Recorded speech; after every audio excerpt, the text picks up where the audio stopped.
Nous sommes ici dans le siège vénitien de la European Cultural Academy. Le siège, on l'appelle Castello. Nous y avons emménagé il y a très peu de temps. On vient de finir les 2 premières semaines. Merci. Donc, on m'entend bien. Bonjour Mélanie. Je vois des noms connus. Donc, nous sommes à Castello, qui est à 2 pas de Rialto, nos nouveaux bureaux, nos nouvelles salles qu'on a inaugurées il y a 2 semaines avec un groupe, la première semaine avec 4 groupes d'enseignants et cette semaine avec 2 groupes qui terminent demain. Je vois qu'il y a des noms que je connais, mais aussi que je ne connais pas. Donc, je vais me permettre de faire une très brève présentation de nos cours. Peut-être que les personnes qui se joignent à nous, qui sont déjà là, auront des questions qui pourront relancer la discussion et aller un peu plus dans le détail. Mais déjà, je me permets de dire un peu ce qu'on fait, puisque je pense que c'est pour ça que vous êtes là. Je partage mon écran. Alors, la European Cultural Academy est une fondation d'origine hollandaise. Le siège administratif est toujours en Hollande, qui a pour vocation l'enseignement à travers l'art. C'est un centre de formation qui s'occupe à la fois, je l'ai mis là, à la fois d'étudiants universitaires, d'étudiants en architecture qui travaillent sur la ville, le développement durable, et c'est eux qu'on accueille à peu près 20 semaines par an pour des laboratoires avec des professionnels de l'architecture. Et ça, c'est ce qu'on fait seulement à Venise.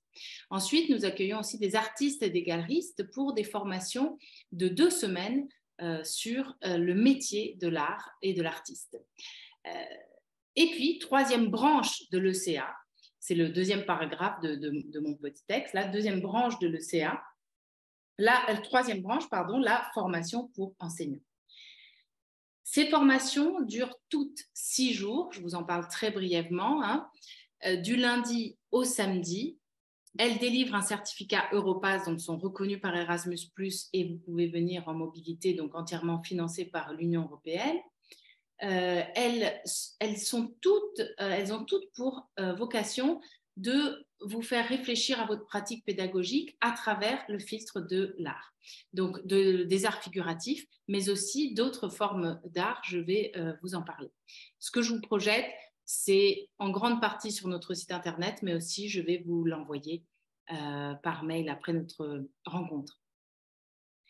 Dans les 3 villes où nous exerçons notre métier, les sièges sont au cœur des centres historiques. Nous tenons à vous faire profiter pleinement de la ville où vous voyagez, bien sûr. Donc à Venise, nous sommes à côté de Rialto, je vous disais, voilà les photos de notre nouvel endroit où je me trouve présentement. À Amsterdam, nous sommes sur les docks, à côté, entre la gare et le marché aux fleurs, plus ou moins. Et à Barcelone, nous sommes au tout début des Ramblas, à la hauteur de Plaça Real. La salle de cours donne sur Plaça Real.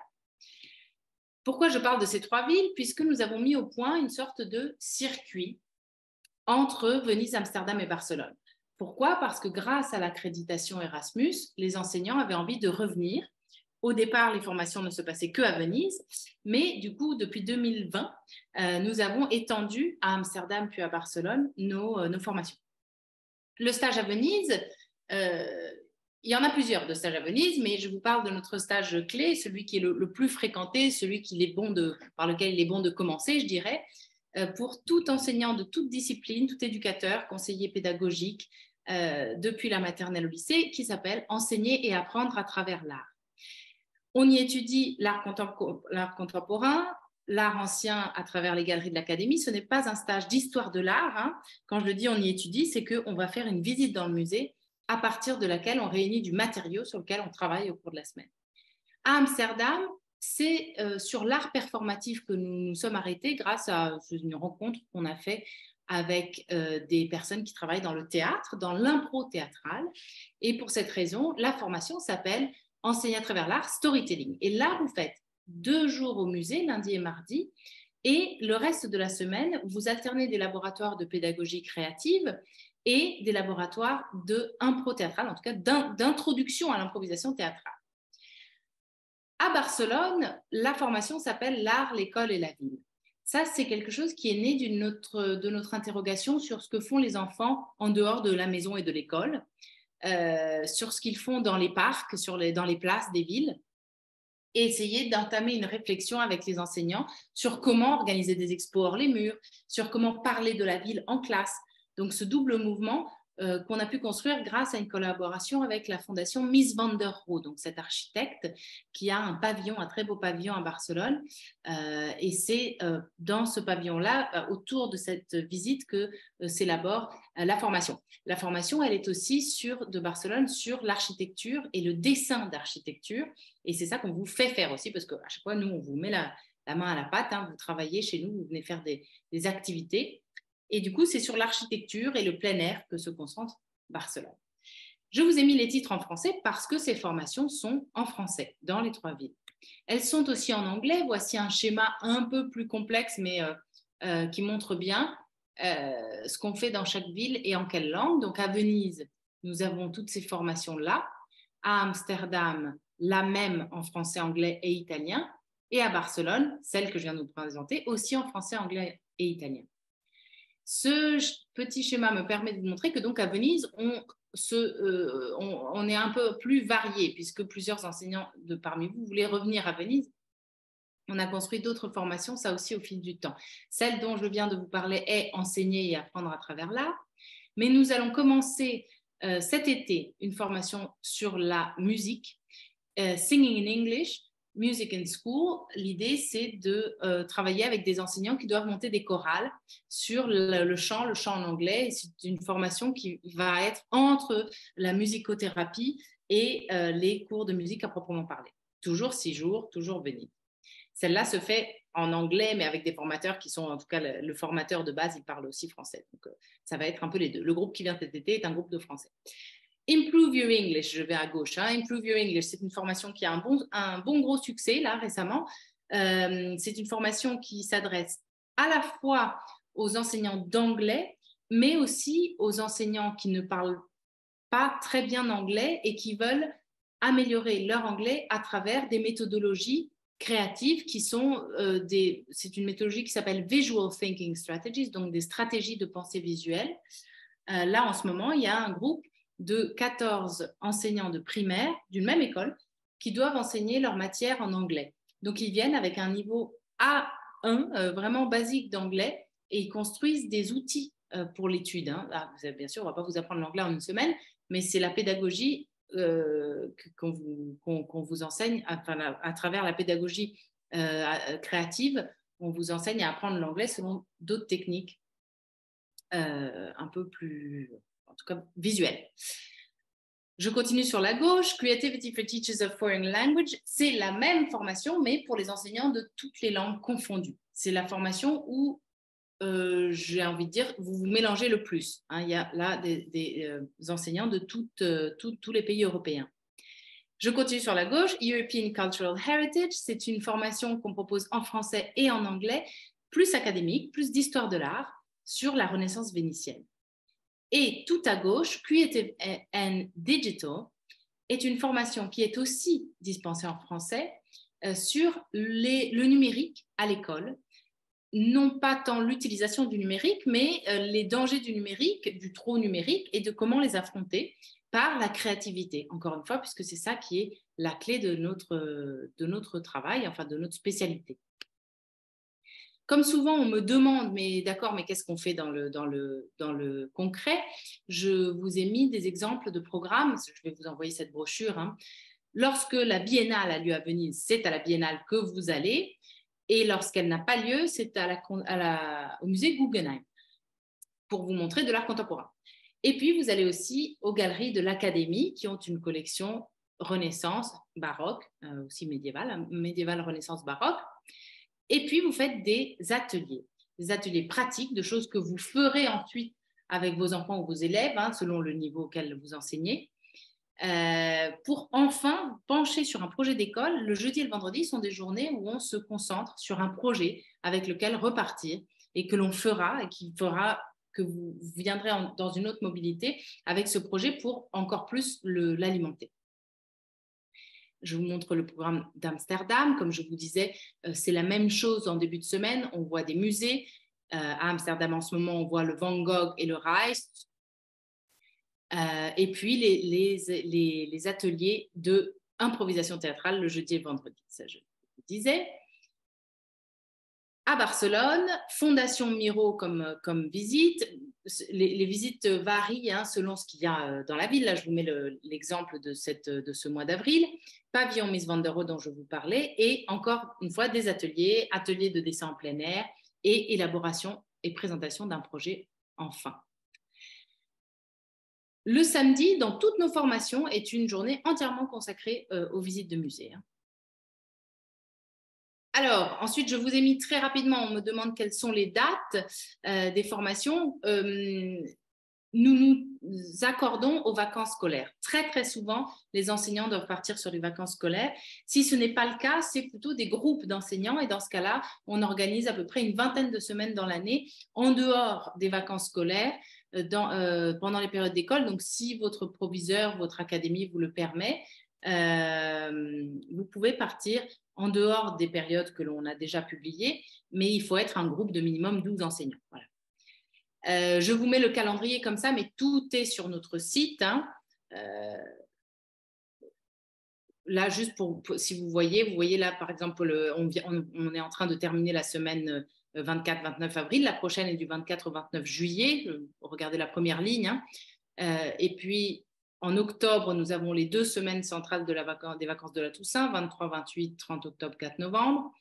En février, nous avons 2 semaines, 19, 24, 26, 2 mars. Et en avril, pareil, les 2 semaines centrales des vacances de Pâques. Je n'ai pas hésité à partager avec vous une remarque que m'a envoyée par mail après sa formation vendredi dernier, une enseignante de collège, Valérie, qui venait de Nantes avec un groupe d'enseignants de sa région, qui a dit « J'ai vécu mon expérience à l'ECA comme une machine à créer et à réimaginer nos pratiques professionnelles, en développant également une citoyenneté de l'art et construisant une communauté transcendée par l'expérience artistique multiple. L'ECA, dans ce maelstrom d'œuvres, visites, expositions, nous a permis de dénouer des fils pour de nouvelles pratiques. De citoyens à l'équilibre instable à l'arrivée en formation, l'ECA nous a permis de nous affirmer au travers de divers projets qui font de nous des citoyens conscients. Avec la créativité et l'échange d'idées, tout devient possible. Conscient qu'avec la créativité, tout devient possible. Surprenant et remarquable, merci. Et parce que son projet, son accréditation était basée sur la citoyenneté. Donc, en effet, on peut en parler si vous voulez, mais la créativité, bien sûr, entre dans les 3 piliers d'Erasmus+, que sont le numérique, le développement durable et l'inclusion, puisque grâce à... en tout cas, nous, on centre nos formations sur la créativité comme travail de groupe, bien sûr. Voilà, j'ai voulu faire ça en moins de 20 minutes. Ça a l'air d'avoir marché. Donc, maintenant, je vois beaucoup de personnes que je connais déjà. Donc, peut-être que les questions vont être sur d'autres choses que ce que je viens de dire. Je l'espère, en tout cas. Je vais arrêter de partager mon écran et on va discuter. Alors, déjà, est-ce qu'il y a des questions? Nous avons compris du lundi au vendredi et inclus. Nous avons déjà pris à quelle heure se termine la formation? Le samedi. Merci. Alors, je vous ai peut-être déjà répondu par mail sur ça. Nous tenons à ce que les profs puissent partir le vendredi soir parce que, hélas, c'est des fois le cas. Donc, le samedi est une visite d'exposition que vous pouvez aussi faire pendant la semaine. Nous vous les proposons le lundi et nous distribuons les billets le lendemain. Donc, vous pouvez... Mélanie, pour répondre à vos questions, repartir le vendredi soir. Nous donnons super. Nous donnons les certificats Europass le vendredi après-midi. Voilà, en tout cas, ça c'est quelque chose qu'il faut venir nous dire quand vous arrivez, mais ça arrive assez souvent. Je vais arrêter mon partage, voilà. Alors, Laetitia, comment s'inscrire? Merci beaucoup. Donc, sur notre site, vous avez le lien direct d'inscription. Je vais aller directement sur votre site et partager l'écran avec vous, ça va être plus facile.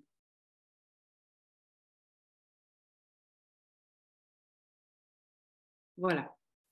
Donc, notre site internet est eca.art ou European Cultural Academy tout attaché, les deux fonctionnent. je partage. Voilà. Donc, voilà la page de garde de notre site. Les 3 choses que nous faisons, dont je vous parlais, donc les laboratoires d'architecture, d'art et pour les enseignants, c'est Educators. Donc, c'est ce Educators qui vous intéresse. Il faut juste aller en bas de la page et vous voyez que sur la droite, il y a Educators. On clique et là, il y a tous les cours dont je vous parlais. Celui en anglais, Teaching and Learning Through Art, celui sur la musique, etc. Mettons que vous vouliez vous inscrire à enseigner et apprendre à travers l'art. Bon. Là, dès que vous cliquez sur le lien s'inscrire apparaît, mais il vous suit si vous allez en bas de la page. Hein, il est là, il réapparaît là, donc on s'inscrit. On vous demande si vous avez Erasmus ou pas. C'est ça qui est très important. Si vous ne l'avez pas, vous mettez juste votre mail et la langue dans laquelle vous voulez communiquer avec nous et le mail arrive directement à moi. Si vous l'avez, vous remplissez directement le formulaire d'inscription. Et puis, le lien dit Get Invoice, en fait, c'est un lien, ce document arrive directement à notre comptabilité. Notre comptabilité nous en informe, nous recevons un mail et nous vous inscrivons. Enfin, en tout cas, on prend contact avec vous. Ça, c'est de la part de European Cultural Academy, c'est-à-dire que l'inscription est toute simple si vous arrivez et que vous avez déjà le budget. Une autre chose est comment s'inscrit-on à Erasmus+. Si c'était ça votre question, ce procédé, il est beaucoup plus complexe et en amont. Nous prenons contact avec, mais avec Laetitia, on a déjà échangé, je pense. Nous prenons contact avec vous souvent plus d'1 an avant que vous arriviez, surtout si vous n'avez jamais eu Erasmus+. Je vous fais un petit topo de 2 minutes sur Erasmus+. Erasmus+, est une bourse pour la mobilité des adultes, du personnel enseignant en général.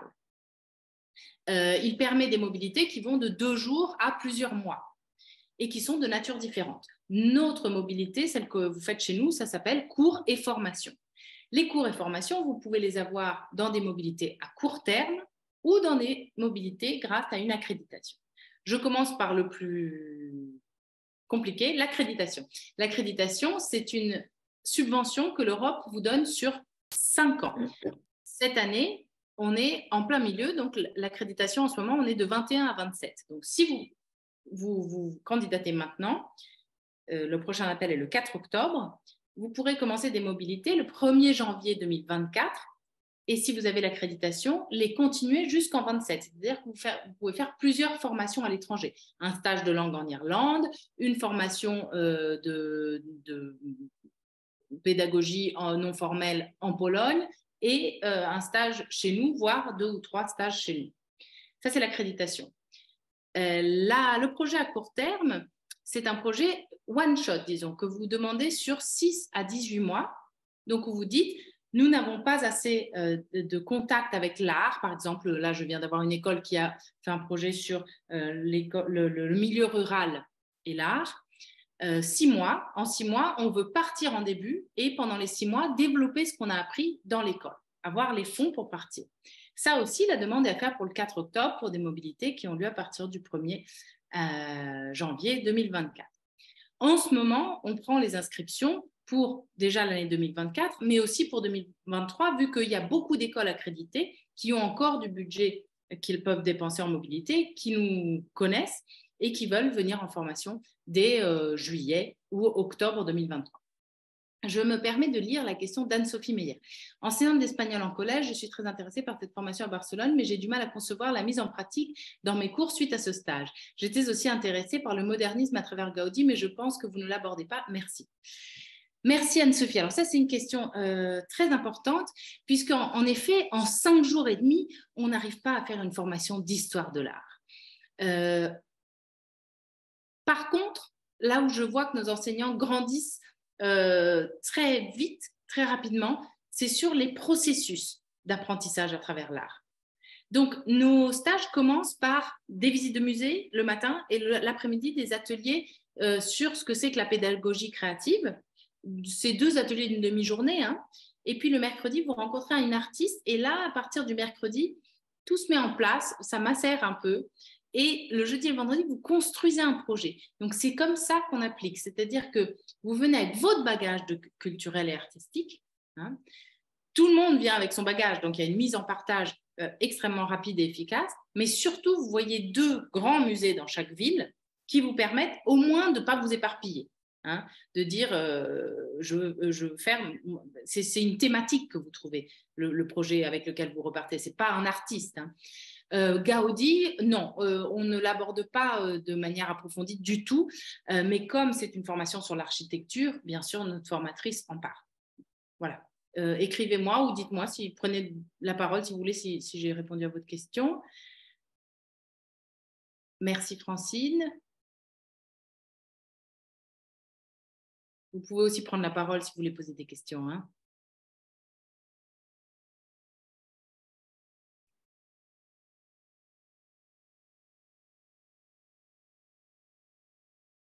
Ah, c'est moi qui ai muté tout le monde?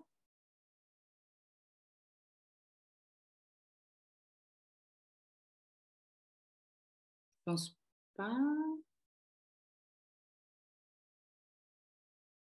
Alors, merci. Il y a des profs de toutes disciplines confondues. Oui, tout à fait. Plus c'est confondu, mieux c'est. Oui, toute discipline et tout niveau, hein, de la maternelle au lycée. L'important, c'est que vous aimiez aller au musée.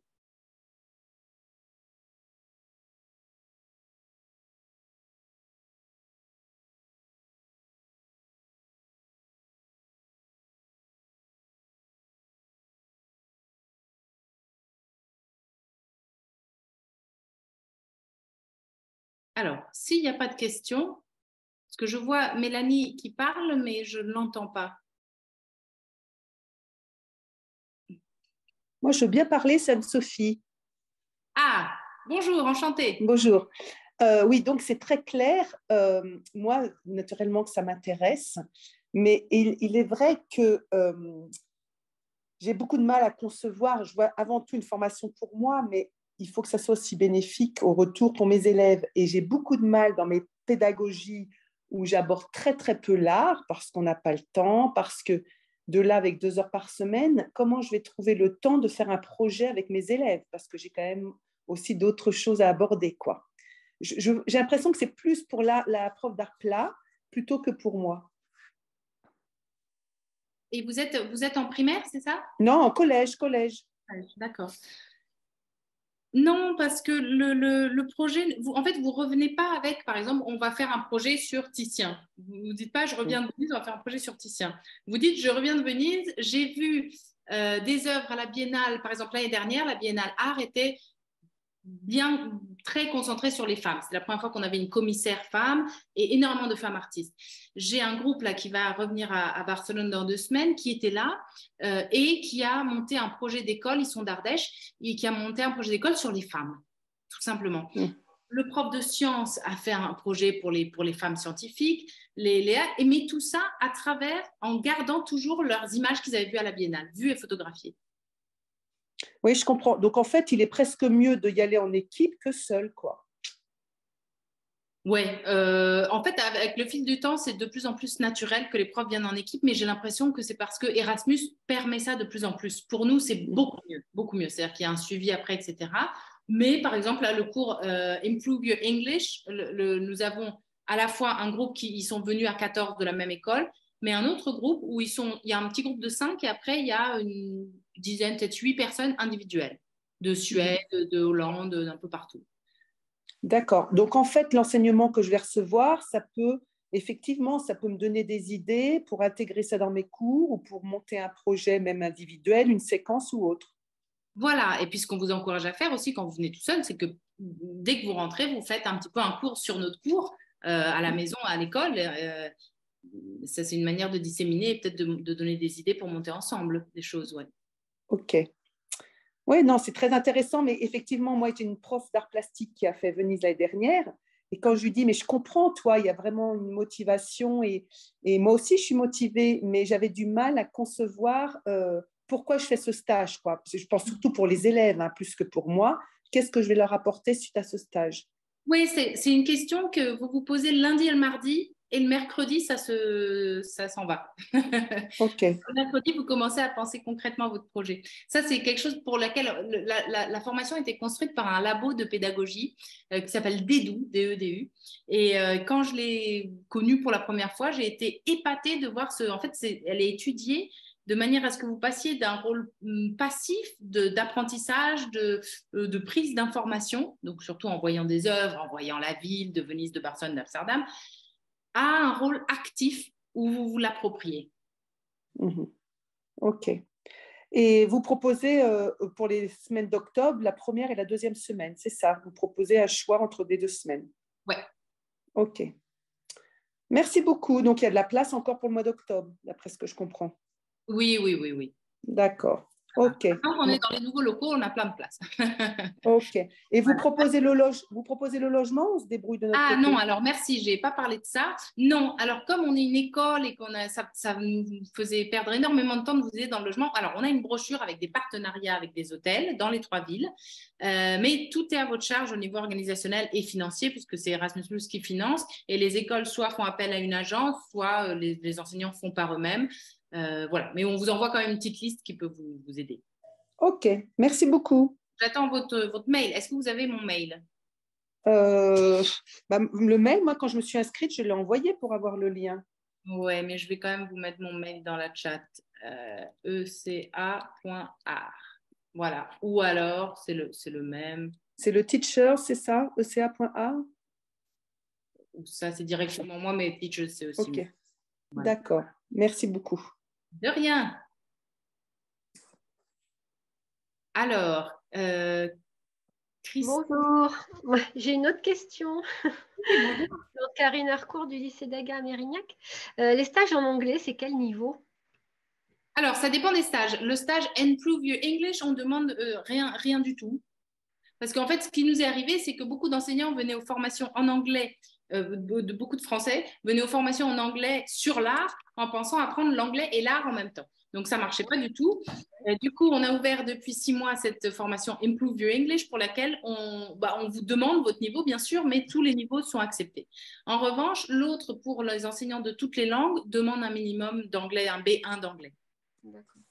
Et pour le stage, celui que je viens de vous présenter, enseigner à apprendre à travers l'art, mais en anglais, si vous voulez venir le faire en anglais, on demande un B2 dans les 3 villes. Merci. De rien. Nous attendons, je lis dans le chat, une réponse pour Barcelone avec impatience. Donc, je ne sais plus qui est madame, c'est madame Christophanie, hein, c'est ça? Donc, c'est une réponse de votre agence nationale, je pense, pour Barcelone. Bah, très bien. Barcelone en édition 2, c'est parfait.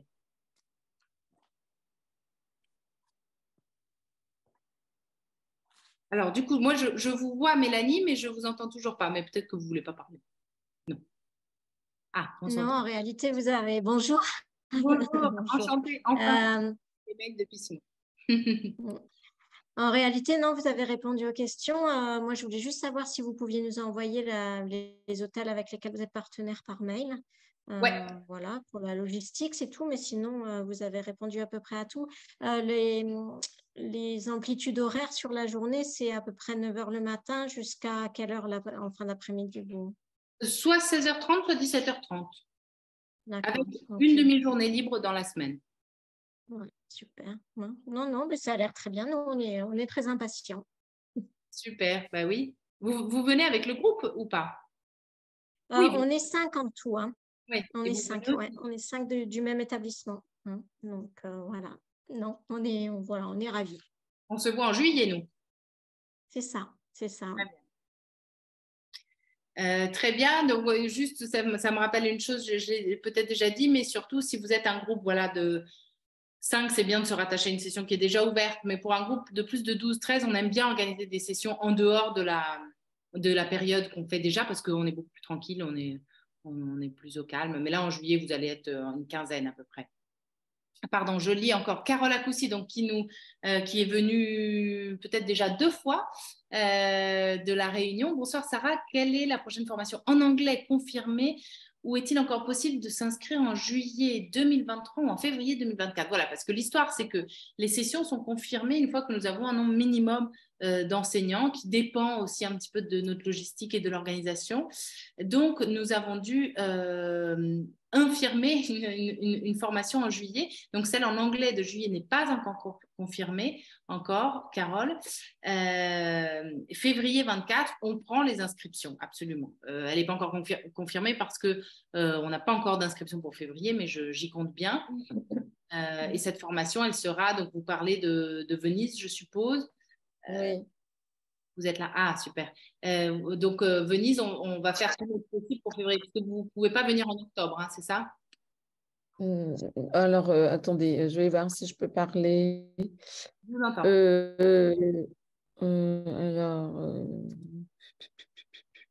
Non. Oui, alors, non, en octobre, on est en Sicile. Ah! Bon, bah alors je vous laisse aller en Sicile. Mais d'accord, donc on se redit pour soit juillet, soit. Oui. On va parler à la formatrice aujourd'hui pour juillet, hein, parce qu'elle aussi, elle attend. Mais on confirme absolument 2 mois avant, donc mi-mai, mi-mai. On saura vous en dire plus. Est-ce que je peux vous demander de m'écrire un mail pour que je le note? Oui, d'accord. Ok, d'accord. Et les 2 collègues qui l'ont fait en français, elles souhaiteraient revenir aussi? Celles qui sont venues cette année-là. Mais à une formation en français ou en anglais? Alors, bonne question, oui. Il y en a d'autres. Oui, alors là, on n'en a pas discuté encore. D'accord, bah, dites-moi. Et puis, en fait, le plus vous pouvez faire un groupe compact, le Oui, plus. oui, je sais. Ouais. Mais les formations en français, elles sont confirmées en juillet. En octobre, on a déjà 50 inscrits. Donc, Ah oui, super. dis donc, oui. Très bien, très bien. Merci. Mais écrivez-moi un mail et puis on se fait un D'accord. fil aussi. Oui. Ben, je suis avec la DARIC en ce moment-là, donc on va essayer de voir ce qu'on peut faire. Très bien. Et puis, amusez-vous bien en Sicile quand même. Oui, ben, on travaille sur le volcan là en ce moment, donc comme voilà. Super. Jumelage de îles volcaniques. Voilà. Est-ce que je peux vous envoyer à l'apéro ou vous répondre à d'autres questions? J'ai l'impression qu'il n'y a plus de questions. Bon, pour ceux que je ne connais pas encore, je suis réactive par mail, mais aussi on peut faire des visios comme ça, mais individuelles, où on parle un peu mieux de vos attentes, etc., de vos dates, de vos exigences. Il suffit de m'écrire un mail et c'est le matin. Moi, entre 9h et 13h, je suis pratiquement tout le temps là. Voilà. Bon, et ben, s'il n'y a pas d'autres questions, je vous envoie par mail cet enregistrement de ce qu'on vient de faire, la brochure que je vous ai passée en partage d'écran et la brochure pour les hôtels à Venise et dans les autres villes aussi, pourquoi pas. Voilà, mais écrivez-moi des mails. Merci beaucoup.